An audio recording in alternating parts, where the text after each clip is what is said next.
The brothers say the same way. You are here all alone, our kitchen is always ready, you have your food here. You have your food here, and do propaganda against me. This is what is meant, love your enemies, you see. Without any consideration, the word I have given the message. Practical speaking. He lived it. And this is what the lesson is. He wrote to me, sometimes out of love, one letter has been very guiding all through my life. He said, we saints come into the world. We have no easy life. He says, look here in the satsang, so many kind of people come out, some come to praise, appreciate. They come to love and surrender, and others come only to find faults, to criticize. He says, if the bad man does not leave off his habit of bad habits, why a good man leave his good habits? And this is all the thing I can give you. I think if you keep up to it, God will help you. Whether I am here or not, the God in me, with the Master's grace, will have it. The love knows no showing, you see. He feels at heart. God gave me one or two. Sometimes He gave me a very big carpet, He gave something to wear me, He gave me also one overcoat. I am keeping this for worship, you see. Whom you love His things like that. I was told when I came to know this is Master's disciple. Love and all things shall be attended to aside. Have respect from heart, you see, it is no matter of joke. The more you live righteous life, true living, live up to what you are told to do, that eases the burden, my burden. You help me, that's all I can say on this matter. Let me, as was said in my, I forgot something further what I had to say, that was to convey my thanks. I gave in my message too, my hearty thanks and best wishes go to all of you who have been helpers in this noble cause of humanity.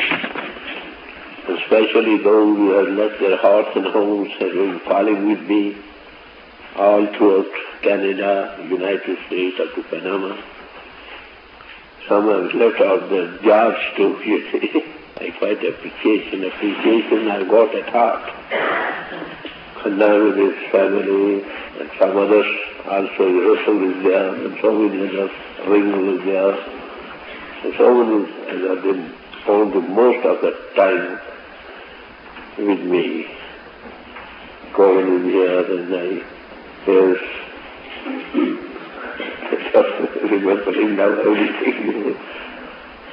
So those all others had all love, I have to be thankful to all of you.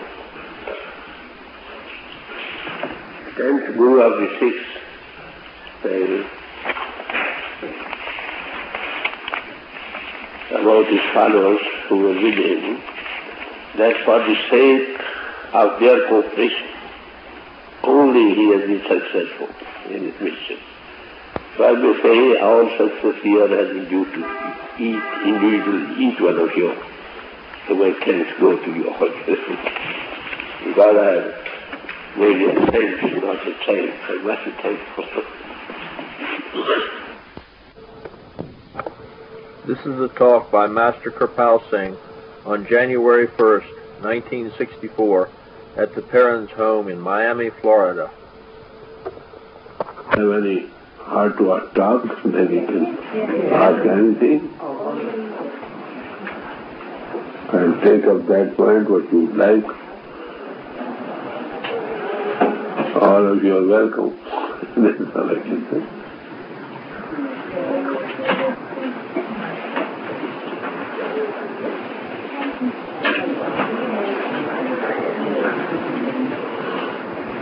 Would the Master expound on the precepts for initiation? That also comes. That's all right.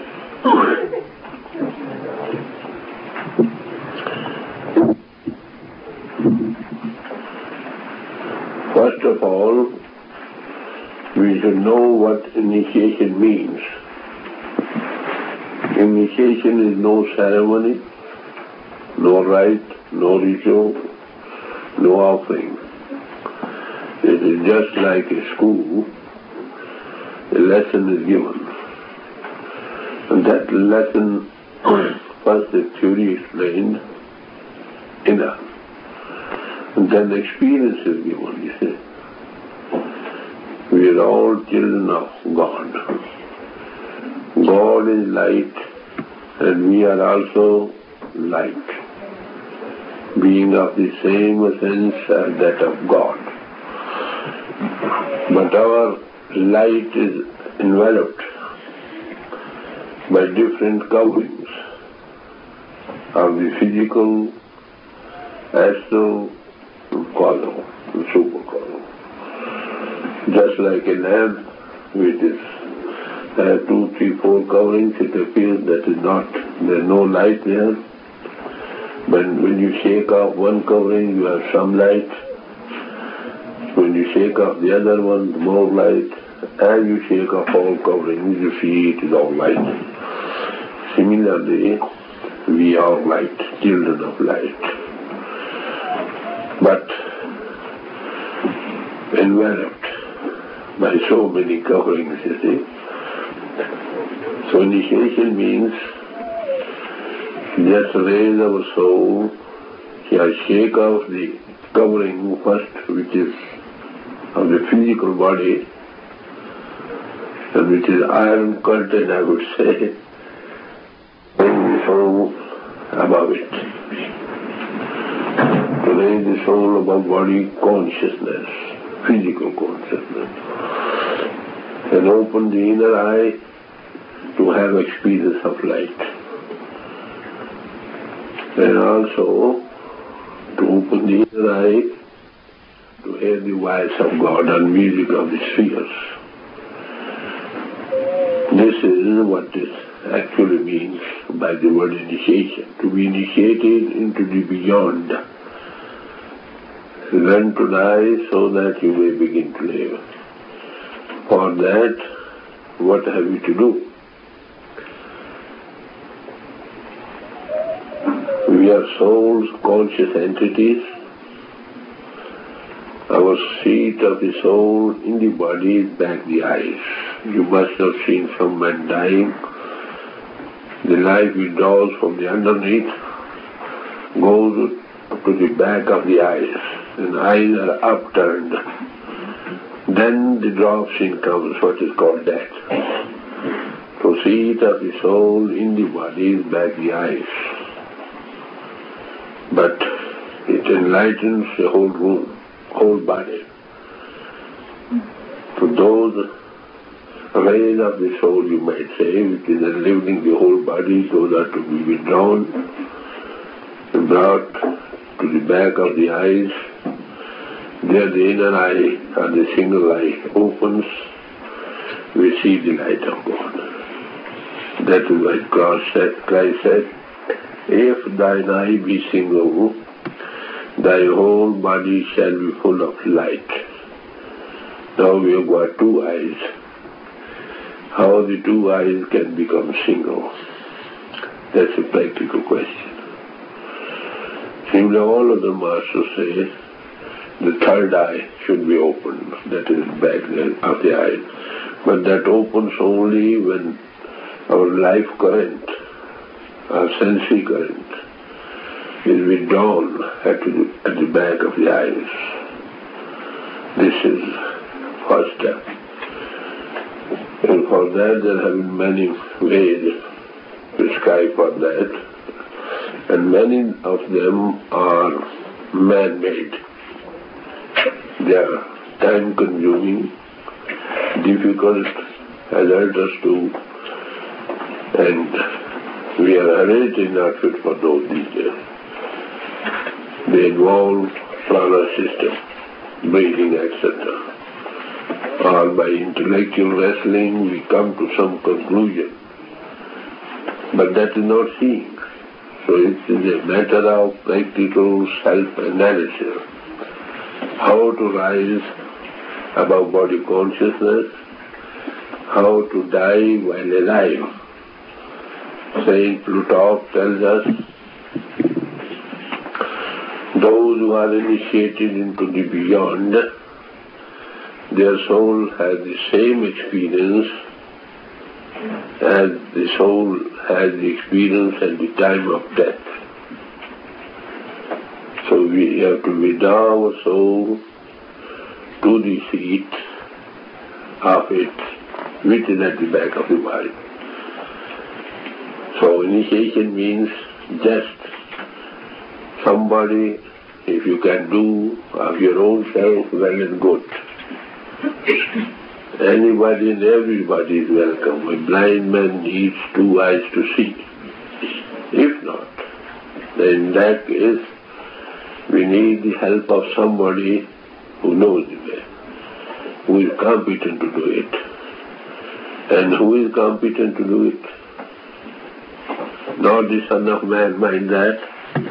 It is the God in him, which is manifest, that has the power to raise our soul above the bondage of mind and matter with little thought. That costs him nothing. God made all creation with one thought of his. If God manifests at any human pole, of course God resides in every heart. There is no heart without it.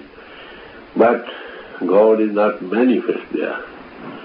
The reason why our soul is under the control of mind, mind is under the control of the outgoing faculties, and our attention is diffused into the world outside through the outgoing faculties. We are identified with the world. So we do not know which is that power. That is there, of course. If by withdrawing our attention from outside, then rising above the senses, we open the eye and see that is there. You see? If you shut the doors of the temple of the body, you see the light of heaven. So this is what it really means, initiation. Before we go to him, our inner eye is closed and our inner ears are also closed. They are sealed, as the scriptures say. You see? So somebody, the God in him, who is manifest, he comes across to those who are really hankering after God.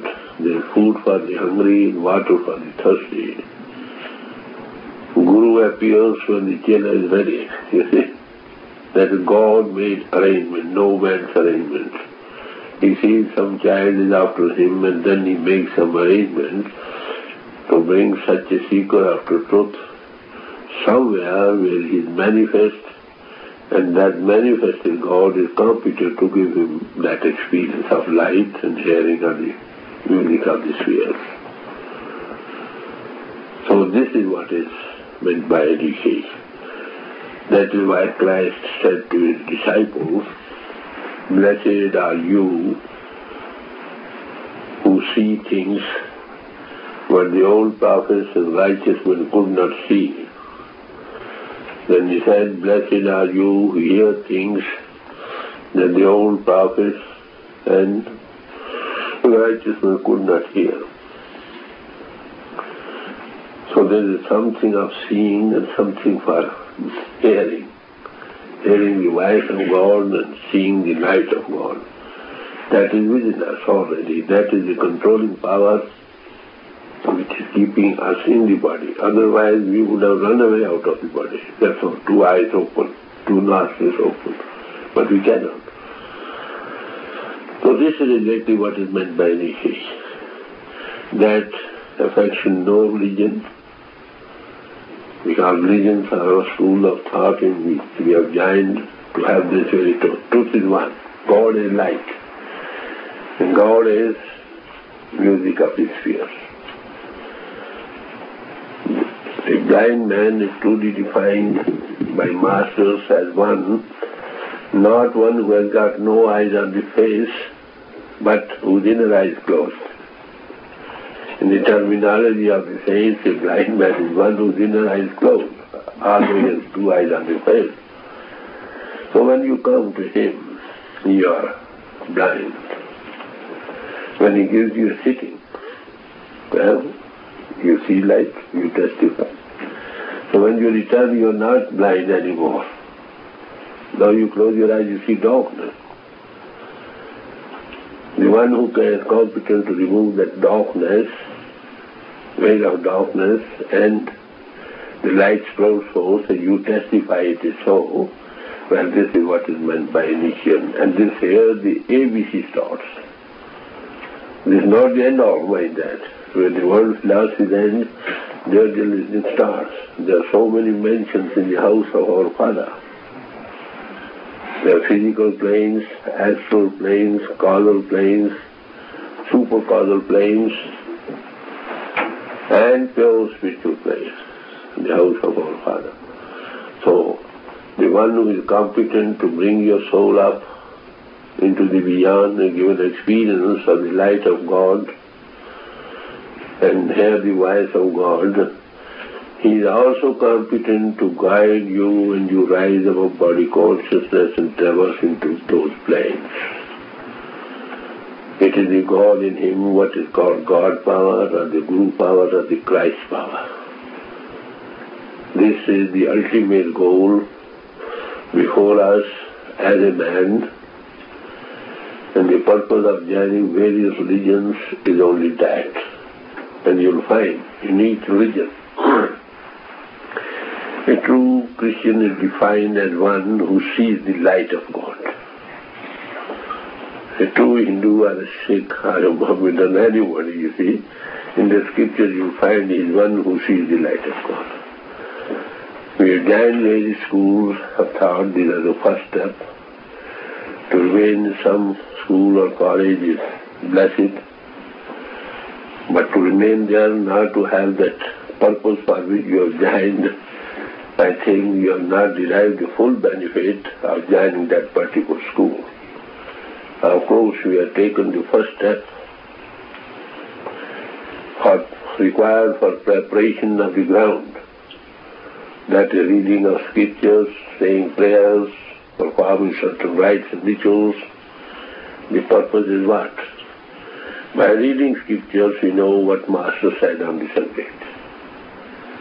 The right import thereof also you can have only when you sit by somebody who knows the way. Those who are simply try to interpret the scriptures at the level of intellect, they cannot do full justice to the work. God is light, they say. But intellectuals say it is light of intellect. It is substantial light. So, just scope of reading scriptures and to create an interest in us to have those very experiences what the masters had in their lives. So by performing, you see, rites and rituals, or saying prayers, means what? To develop love and devotion in us for God. These are good actions. They are required for preparation of the ground, but seeing is still above. Seeing arises to the soul when it is liberated from mind and outgoing faculties. That is why all masters said, know thyself. So this is actually what is meant by initiation. When masters come, they don't advocate one religion or the other. They simply tell us the highest teaching, what all masters gave, that we have forgotten, and they revive. And who revives? The God in them.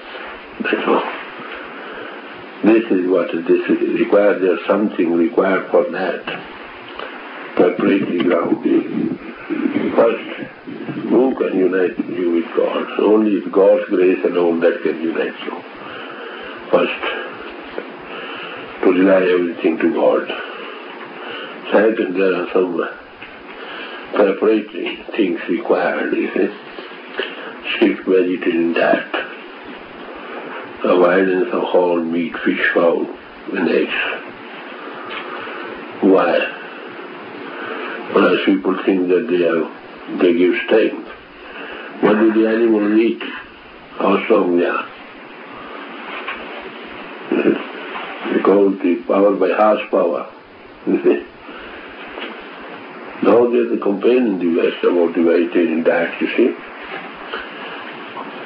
About 15 world vegetarian conferences have been held so far. One only has been held in India, and 14 have been held in the West. But there's a campaign everywhere for vegetarian diet. They have come to know that it's sweeter than meat diet, in every respect. This is one reason. Second reason is that we have to control over our passions. Anything the use of which goes to flare of passions, that we have to avoid. That's the main thing. If doctor comes and advises you the patient not to take the solid food, we have to obey. So this is a helping factor. Similarly, we are conscious beings. We have to become more conscious. So anything the use of which go to make our consciousness marvel, we have to eliminate. All intoxicants, alcoholism. And further, good character. So these are the necessities, helping factors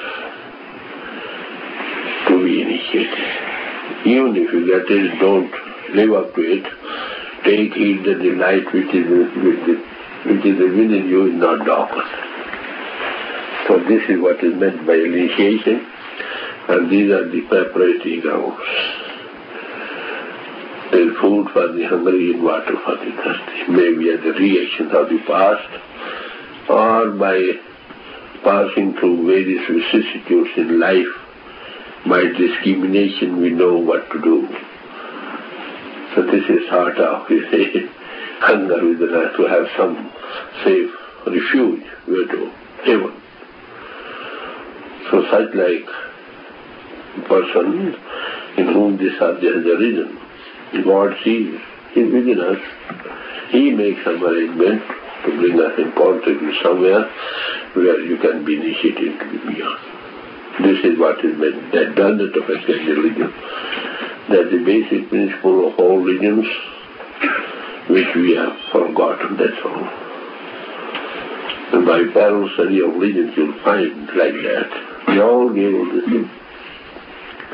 Light and sound is the way back to all. This is God into expression power, two aspects of it. So remain where you are, no need of changing any religion, you say. Simply to be true to your own religion. And pity it is that I have met most of the heads, ministers of the various religions. These teachings are there in their scriptures, but they themselves do not know. They know only the elementary steps. And they don't refer about these things.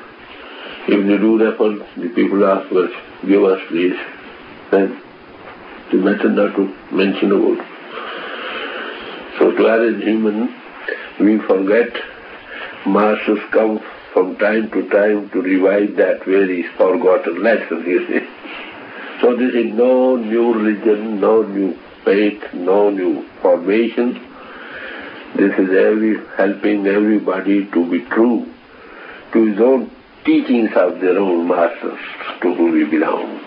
So I think this clarifies what is initiation and what are the helping factors, the requirements for initiation.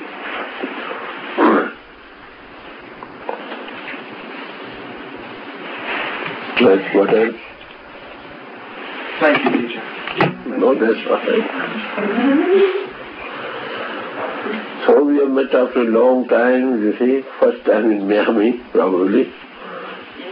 And if you have any question to the best The God's grace, I know that will be given out.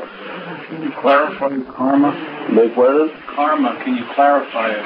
Oh, yes. Karma question. Well, in all scriptures you will find this subject has been taken up. Somewhere it is clarified in detail, somewhere simply referred to it. And this is due to the fact these scriptures, most of them were not written by the masters themselves. Most of them. These were written later on. Later on, only by hearsay you can have. Some references are made. In some where they are written that they are given a full detail of it. So in all scriptures you will find, as you sow, so shall you reap. You see? Action and reaction is there. If you put a seed of pepper underground and water it, what will result? Plant will come out which give hundreds of peppers. One seed. If you put some seed of some fruit, you put it underground, you water it, and that will give tree which will give hundreds of those fruits. So very thought, you see, what strikes you, that has reaction. You have one thought and all other thoughts will come up like the pepper or the mango or anything. So there are codes, you see. There are small cause codes in which ordinary cases are finalized in weeks. There are some high courts and pre-consults, you see, in which the cases continue for years together. Similarly, action and reaction comes some straight out. Just like small cause court, you see. They bear fruit. Sometimes they take longer course. So as we say, we cannot escape the result of this. And that is the cause of reaction. So what happens, you see? Daily we are having some sowing some seed. Any thought which occurs, that is a seed. When it comes into commission, that becomes action. Really the seed is there in our thought. So thoughts are very potent, you see. They react very strongly. So there are three kinds of karma, you see. One which you do daily. They are called Kireman, you see, daily we do. And the second which are in fruit according to which our present life is based.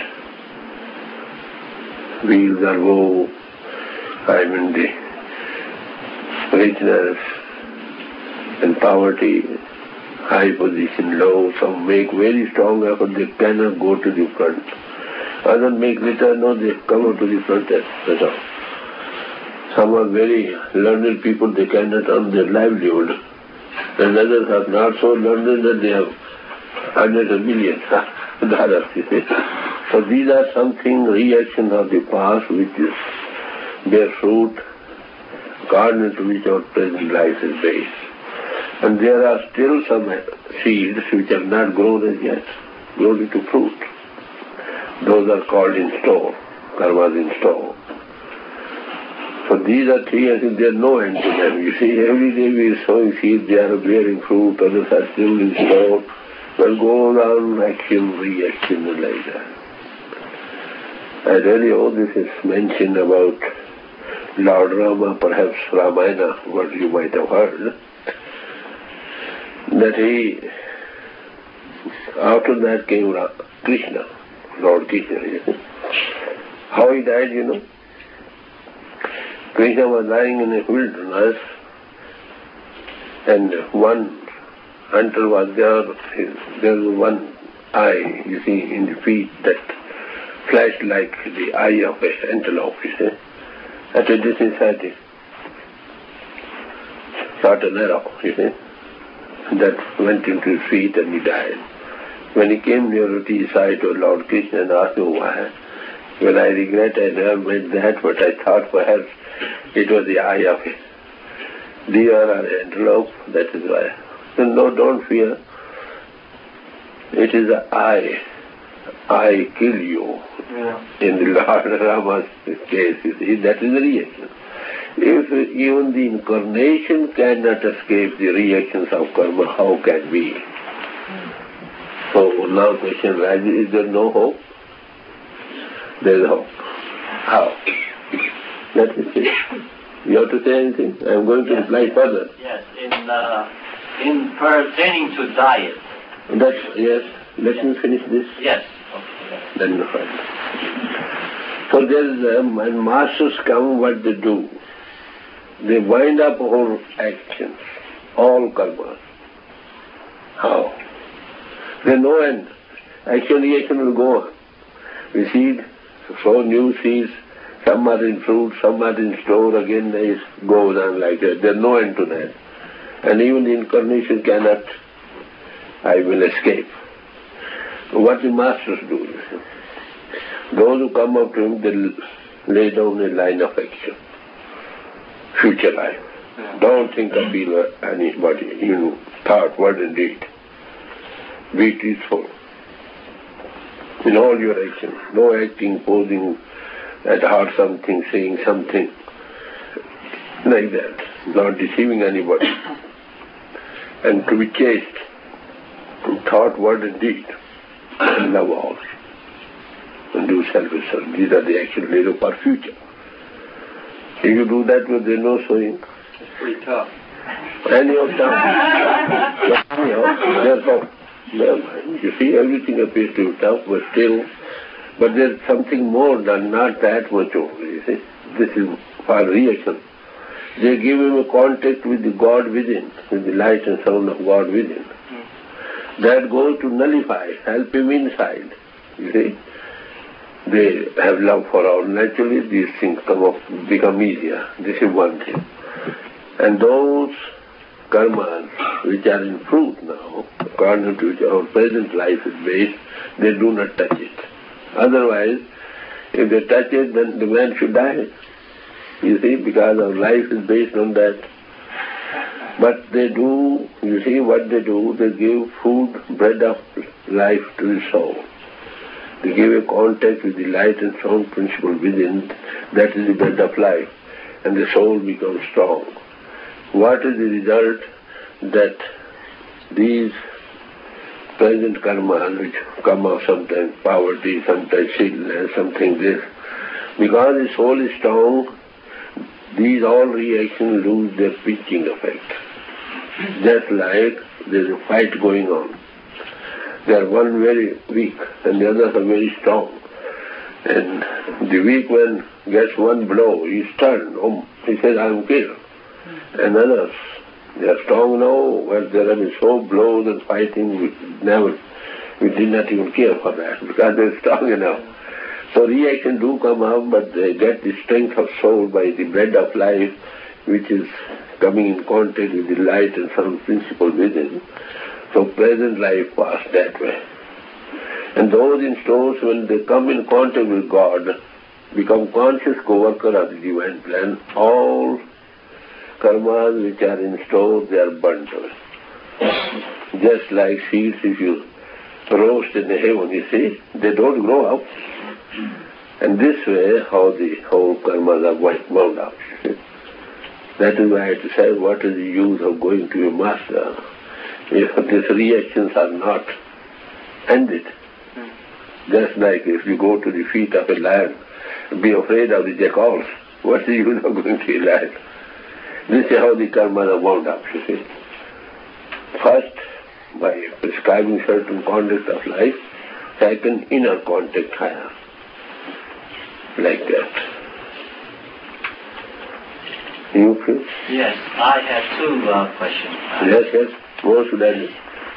question was pertaining to diet. Yes.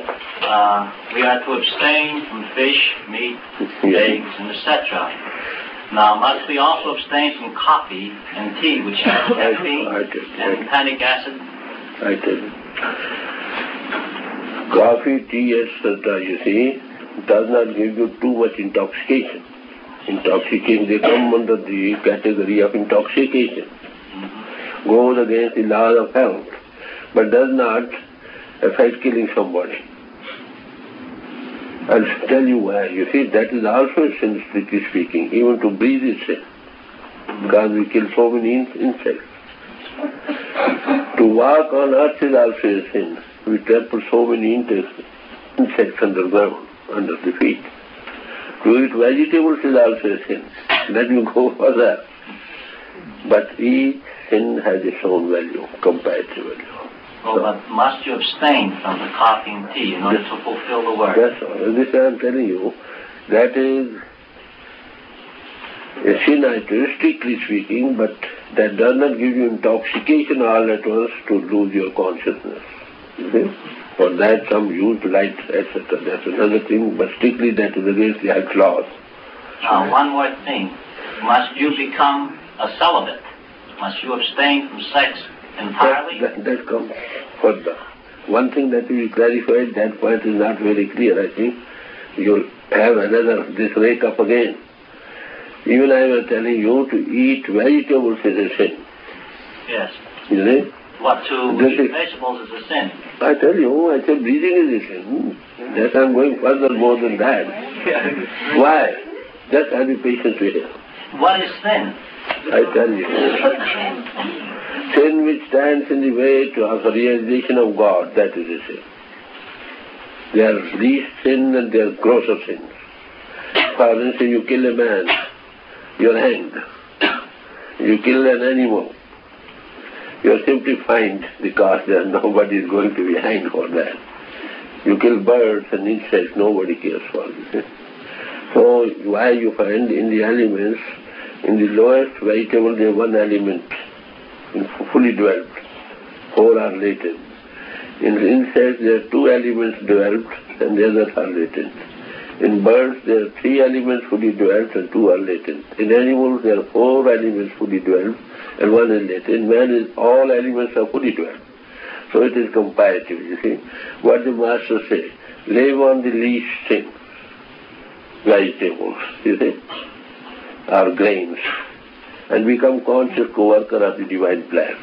Only then you can be absolved, you see. That is one view. The other thing you were just telling, what is that? Yes, must you become a celibate? Yes. You must abstain from sex and I coffee. tell you. Well, it is said, life of continence is required. We must have continence. Life of continence. That can control over all senses. Whether you're married or not. Yes, both. Both. I mean, if you're married, then you must abstain. I'm going further. Have the patience here. I'm going further. You're right. Well, look here. Those who are not married, they should be strictly celibate. One thing. Those who are married, what they should do? They should live up to what the scriptures say. What scriptures say? They say, married life is no bar to spirituality if conducted according to the scriptures. And what do the scriptures say about marriage? They say marriage is not a contract but a sacrament. It is God who unites. Let God disunite. It is taking a companion in life. You see, in weal or woe on this earthly sojourn to help each other to know God. That's the highest aim before a man. One duty is of begetting children, maybe. Not 100% duty, you see. And they went so far, Christ said, husbands should love their wives as Christ loved the church. So this is one part of the show, not everything, you see. But if you're given up to sensuous enjoyment daily, this and that is not helping person. So, normal life of continence, as described by the scriptures, is very much required. Because, you see, this power is very much, you see, power that is basic of your physical body, your brain, your heart, everything. Prolonged life, those are celebrated.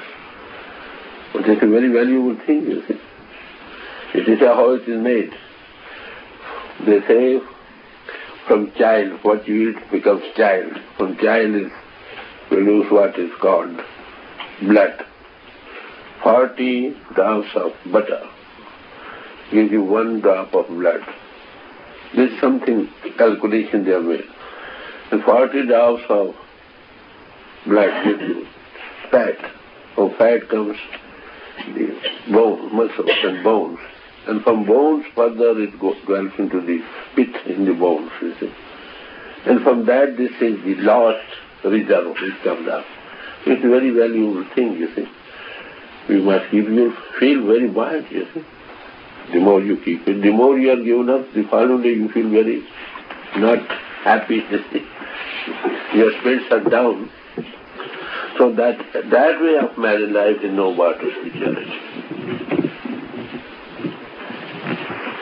This is given in scripture, all scriptures say.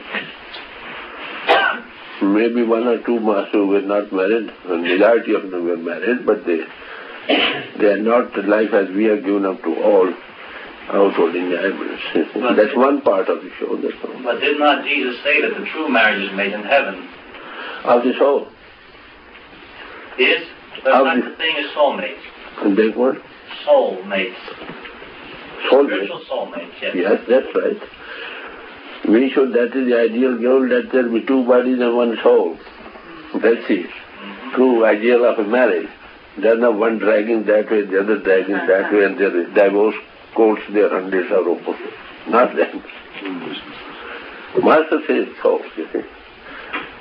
Wouldn't that be the mystical marriage, or the groom taking all? Look here. The groom, the one. Well, look here. This is physical context brought about by reactions of what we have sown ourselves. Some are children, some are wives, some are husbands. These are reactions of the past. Why not everybody like that? For that we would pay off very gladly what we have done, you see. And about the soul has to unite with God. That's a mystical life. Marriage. That's how the soul body remain here. Yes, please. Master, what happens to the person who gets initiation just before death? Yes. At that time, to work off the necessary karma, does that soul have to come back in another reincarnation or remain on the astral plane? I tell you. Well, you see, that depends on the initiate. If, when initiate he has got full faith in the master, he has resigned everything to him. This is such like case we do see, rare of course. He has faith on that, in that case, you see, or his faith is becomes so strong that nullifies our reactions here, and master does not return to his physical body. If he has done something as a faith in the master, he is not to return. If he has done nothing, he has taken not, even then that soul is cared for, but that cannot go below the man body, because in man body only that seed can grow. This is the concession.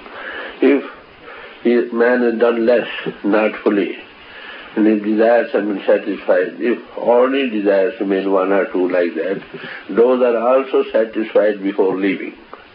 They are placed in the higher planes according to their capacity, and they proceed from further on, not to return. So this is, those who have been initiated, at least they are the capacity of coming into body again, man body, not go below. Those who have done something and have got faith in the master, love for the master, other things are satisfied even before death, in one way or the other. And such souls are placed in the planes to which they are fit. But for that, That is why in Jain we must develop in man body as much as we can. Because in man body we can do things in months what we can do in years later on. The sooner we do, the better.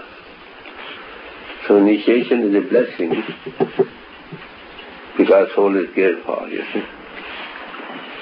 Those who have done advanced fully, they go straight up to the fourth plane, fifth plane, and third plane as they advance. This is about those who have not done anything or done little. For them, yes. Then there is no one, on that thing that you were just talking about, then there is no one of us without karma. We always have karma. Generally, surely. Always. Yes. There's no one that is, say, karma, without karma.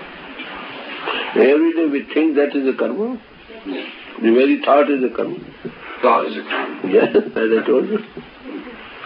Yes, please. The master. The block is the five physical senses. Big one, yes. The block is the five physical senses. Yes. When you recognize that you don't belong to the Lord of the world anymore and you rise, you try to develop to the other senses. However, Master, this recreation of the Spirit makes us completely anew, and are we then heir to karma even then? When you are put on the way, you come in contact with the God into expression power, which is light and sound. The more you come in contact with that, the more you become desireless, selfless. Yes. That is why you escape reactions. But then, in our meditation, in bringing in the audible life current, Yes, the music of the spheres, yes, the greatest thing in the world, yes.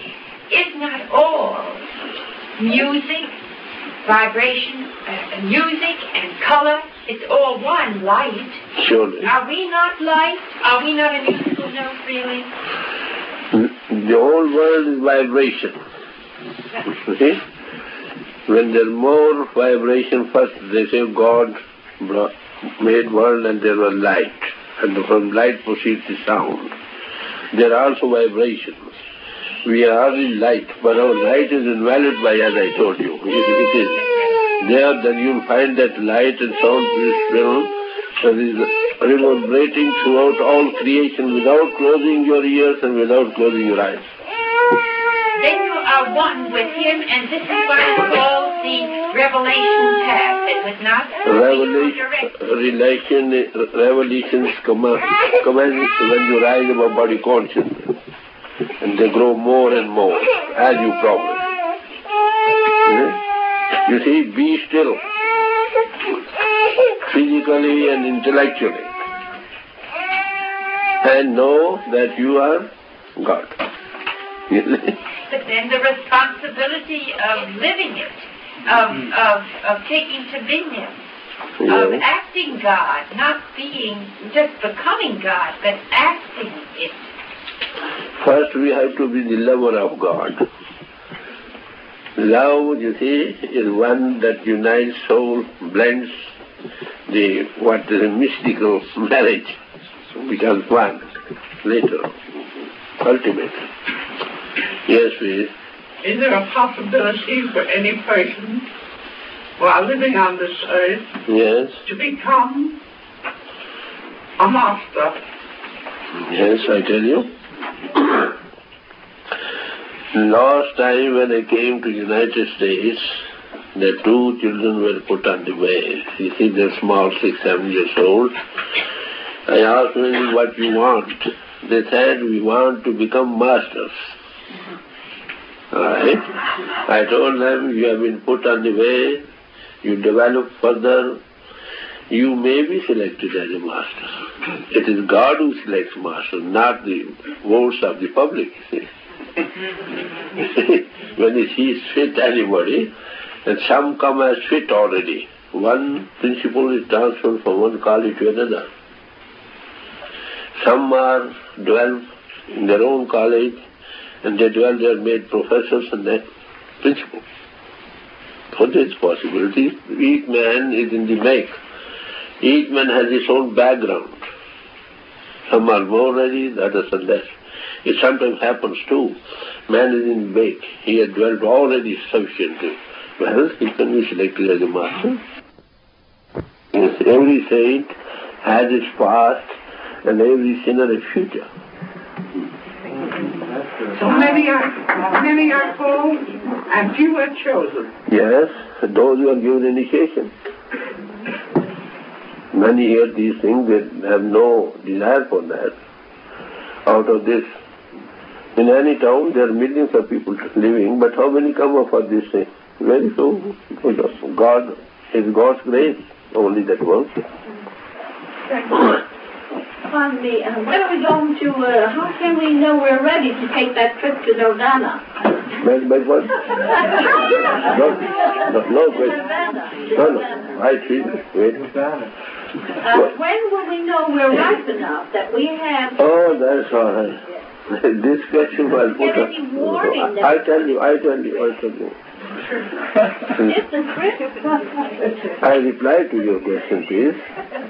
Last time, I was just called before a television, you see, invited some people from the heads of other religions, because there was reputation like that everywhere. They wanted to just fail me in the presence of all those who had see the television. They called me, I never knew about that. There's one, the in charge of it, chief editor of a paper. The other was a bishop. The third was a Jew head. Fourth was the IM activity. And fifth was one more. So 4 or 5 heads of different religions were there. When I did that, they were standing, what for? All right, we have come to see you. All right, thank you. Would you mind if we ask any questions? Most welcome. On television was going on. We sat around the table. All right, tell me please. They put questions. So, all right, you put your question, whatever you had. They put questions. Then I replied. Then further I told you if anything further, they put a further question, they were also replied. Later on, there's a round table conference, you see. Underneath one was just asking that you put some questions, they were just racking their head to put more questions. But anyhow, last of all, it lasted about 1 hour, this whole thing, the television. Last of all, the bishop asked me, how do we know that we have realized God? The very question you said. You see? And I told him, if you've got pain in your stomach, how do you know that you've got pain in your stomach?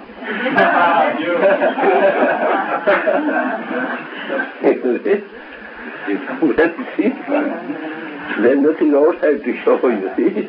Each man his own witness, testimony. You are unattached, you see God everywhere. There's no place where God is not. Everybody is within you and you are in everybody.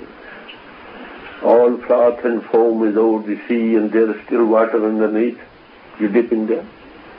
These are some examples to show. But how do we know that we know ourselves when we get pain in the stomach? They kept quiet and they said, thank you, you're right. And that television went out everywhere. That went to make my name more name before the people. So this man knows himself best, you see. Others cannot judge properly. Master, when, for instance, I tell my family, come with me, please. When I say to my family, come with me, please, to Satsang, they say yes. We love you, we'll listen. Right. And every time they have another excuse, which really is a good excuse. Is it my fault, or is it because the Master isn't calling them to come? Well, they're not ready yet. There's no hunger. You see, there's food for the hungry and water for the thirsty. They will never come up unless God's grace. It is God's grace. By God's grace alone, man can come on the way, not others. So they are not ready yet. That's all. By inducement, love them. This is not your fault, but that's for sure.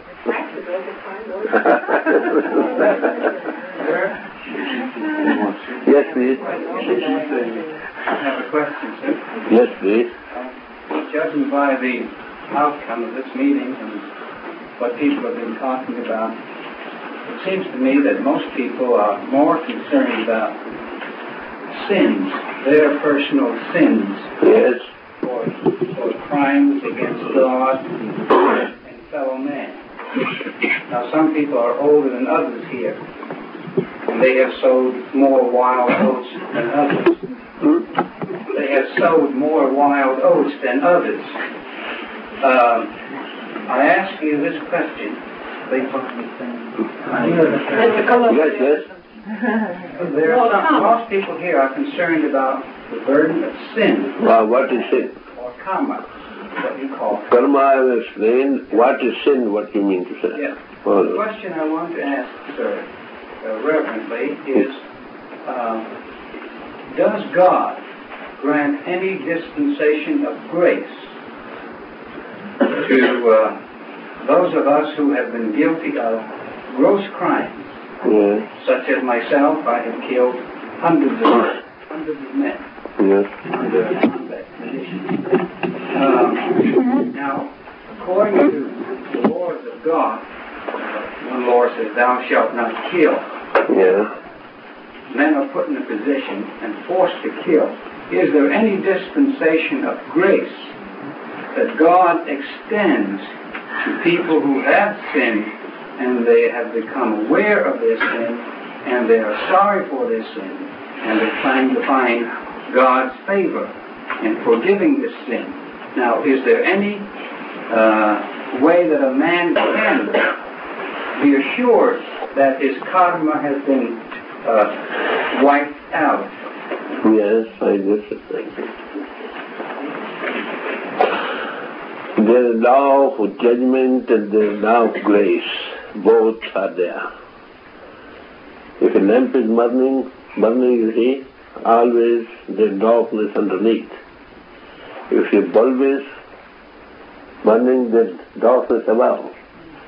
Both are the laws of nature. There is law of judgment and there is law of grace. So law of judgment is what you say, nail for a nail and tooth for a tooth. Then nobody escapes.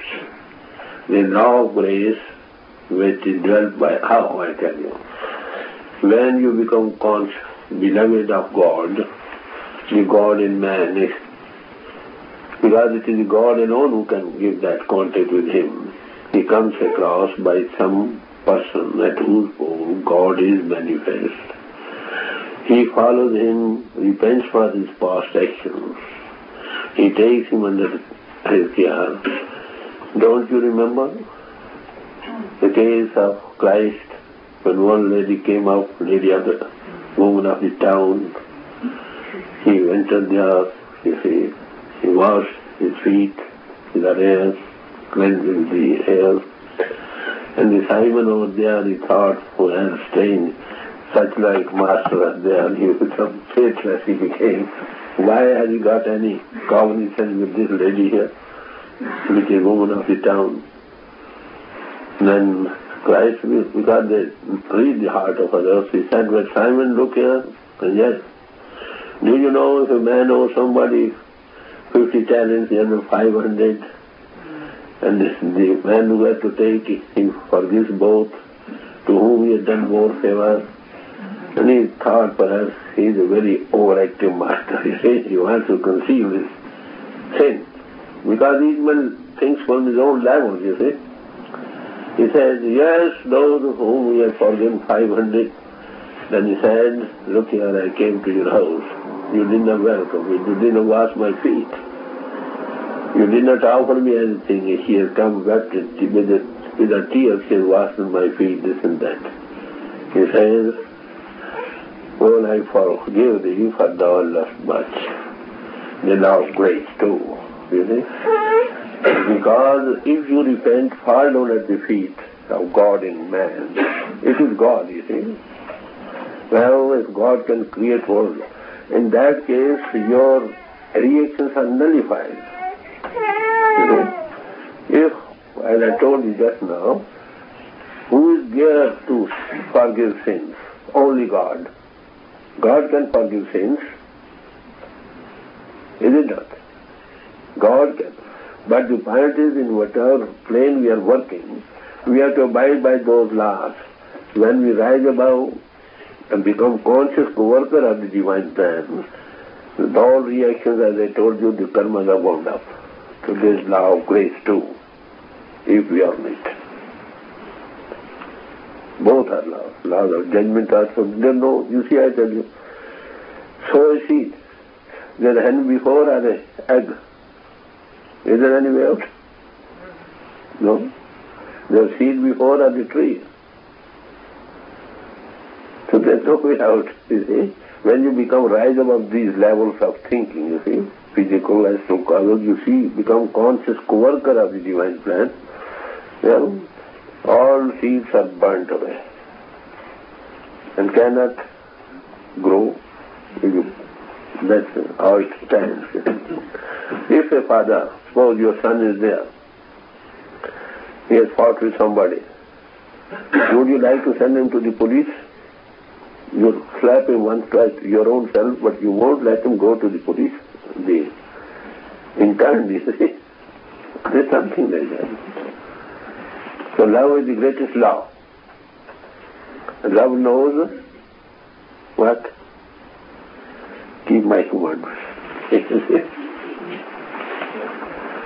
So they don't interfere generally like that, but those who are just surrender everything to him, that's it. So I told you both are the law. Law of judgment is there and law of grace is there too. But a master can take away 4/5 of your karma when you become initiated. And then you're off the wheel. I tell you how they take away the karma, you see. Yeah. Law of sympathy is there. That's another thing. But at the time of initiation, what the master does, as I explained to you before, future lays down a certain line of conduct. Present reactions, what they are improved, they don't touch it. They give back life to the soul. They become strong. Pinching effect is gone.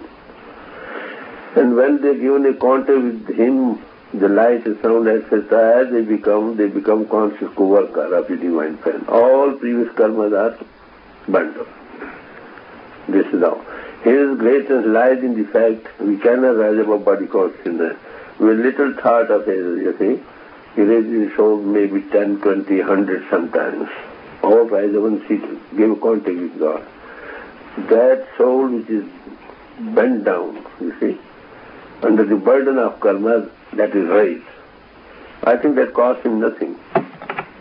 From ocean, thousands of animals, others drink water, so will it be? Have been diminished? No. So he is carrying the souls, joined with the carrying souls of God, the God in him. Out of sympathy, law of sympathy is there, then you contact. But if that power is not there, how can you see the light of God? That is there. Master, if patients die under a surgeon's knife, and as the surgeon gets older and more experienced, looks back and finds that he made mistakes. Now, because he's got to get practice and learn, and he tries his best, but now have those doctors made their karma for themselves, or is this the... I tell you, as I told you, even breathing is sin, I explained to you. He has learned to see this anatomy, this is what you mean if I understood correctly. They apply anatomy on dead bodies. Is it? When the soul is gone. On that to learn how to analyze, how to anatomy by surgery, etc. First of all, they apply on dead bodies. In the hospital you find like that. And further, sometimes they have to kill little insects, some frogs and this and that thing. That is a sin. But that sin is being committed to save higher life. You see? Higher life of match. So that is sin, but there is no absolving, you see, unless you become conscious co-worker of the divine plan, as I told you. So that is for something higher, you have to do something lower. That goes, but for no selfish motive, but just to help other humanity to be fit physically. So that man body, which is considered to be the highest in all creation, you see, that should be maintained, and he should know how to know God on that purpose. Does prayer have any effect on karma? Surely. Prayer which comes out of the heart, not such forms of praise, I tell you. We are simply reverberated, you see, by lips, has no connection with the heart. The prayer which comes out of the heart, you see, heart becomes full of love and tears roll down from the eyes. That's a sign. Such like prayer is heard. That nullifies, reacts, counteracts. But how strong it is, that's the point. Everybody's prayer is not heard because it does not go out from the heart. Simply professional sake, like only, oh God lives, have to do nothing. Heart has nothing to do with it. Then such like prayer does not help. The prayer has very wonderfully. Where all human efforts fail, there the prayer succeeds. But that prayer should be before a competent person, in whose competency you have got faith. It is from a weaker man praying before a strong man. You see? So you perhaps you read in Bible, it comes there, Christ said somewhere, well look here, if you pray God, He may give you or not give you. If you pray God in my name, He may give you. But if you pray to me, you'll surely help. What is the difference between these three statements, you see? Because if we pray to God, we are not fully settled, there is a God. We simply say something which no motive or no ideal before you. You say if you pray God in my name, that is also not very strong faith. We are depending to something else. But you to see the God in Him, that must be given to you. You see? That is different.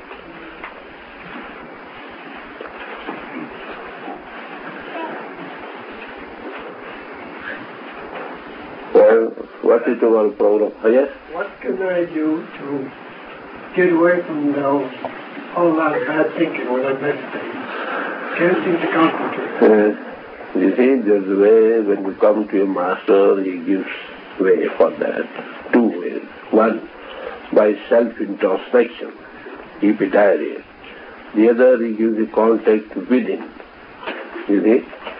Both things together help to make a man, even a robber, to be saints. There's hope. As I told you, every saint has its past and every sin has future.